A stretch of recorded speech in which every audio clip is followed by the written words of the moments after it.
রমজানের অনেক বড় ছুটি, বাড়িতে বসে বসে কি করব, যখন যা মন চাচ্ছে তখন তাই করছি। হুটহাট করেই একটা সিদ্ধান্ত নিয়ে সেই কাজ করে ফেলছি। হ্যালো এভরিওয়ান, শুরু করছি একটা নতুন ভিডিও। আশা করি ভিডিওটি সবার অনেক বেশি ভালো লাগবে। আর যদি ভালো লাগে তাহলে অবশ্যই একটা লাইক, কমেন্ট, শেয়ার দিয়ে পাশে থাকবেন। আর পুরো ভিডিওটা জুড়ে আছি আমি লিপি। এত মজার মজার খাবার কোথায় গেলে বলেন তো খাওয়া যায়? একমাত্র বোনই এত তাড়াতাড়ি এত মজার মজার খাবার বোনদের তৈরি করে খাওয়ায়। তার কারণে চলে এসেছি দুপুরবেলা 3 বোন মিলে আরেক বোনের বাড়িতে। আমরা আসার সাথে সাথে বোন আয়োজন শুরু করে দিয়েছে আমাদের জন্য মজার মজার রান্না। অনেক কিছু রান্না করেছে আর রান্না শেষে এই যে সবাই মিলে বসে পড়েছি খেতে। আমার খুব প্রিয় খাবার, খুব চিংড়ি মাছের ঘিলু, সাথে ছিল হাঁসের মাংস আর মাটির নিচের আলুর তরকারি। কি যে মজা হয়েছিল। আর সব সময় বলি আমার এই বোনটা অনেক ভালো রান্না করতে পারে, সাথে এত তাড়াতাড়ি রান্না করে দিবে আপনারা যা কল্পনাও করতে পারবেন না। আমাদের মনে হয় 30 কি 35 মিনিটের ভিতর এত কিছু সে রান্না করে খাইয়েছে। এমনকি আমাদের কারো কিন্তু কোনো সাহায্যও নেয়নি, একা একা সব বসে বসে কি সুন্দর রান্না করে দিয়েছে। তো রান্না শেষে ওকে বলেছি যে আমরা গোছগাছ শুরু করি, তুমি স্নান করে এসো, তারপরে সবাই মিলে একসাথে খাবো। আমরা এই যে গোছগাছ শুরু করে দিয়েছি, আরও স্নানও হয়ে গেছে। তো খাওয়া দাওয়া করে আমরা বাড়িতে চলে এসেছি।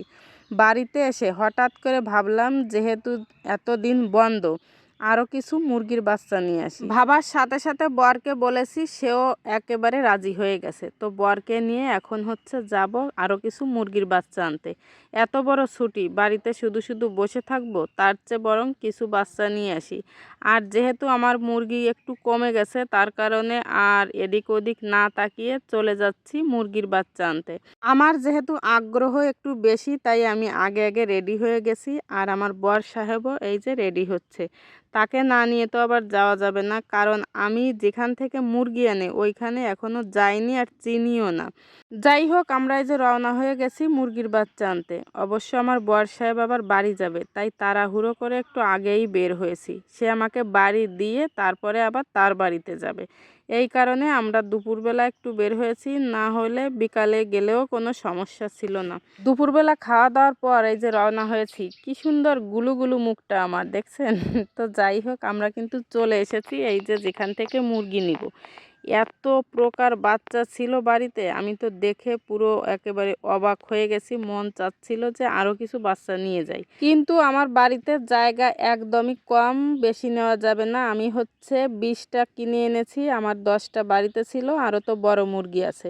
সব মিলায় দেখা যাচ্ছে যে আমার 50টা মুরগি হয়ে গেছে। এই যে মুরগিগুলো আমি দেখে শুনে তুলে তুলে নিচ্ছিলাম। যেখান থেকে বাচ্চা এনেছি তারাও বেশ আন্তরিকতার সহিত আমাকে বাচ্চাগুলো তুলে তুলে দিচ্ছিল।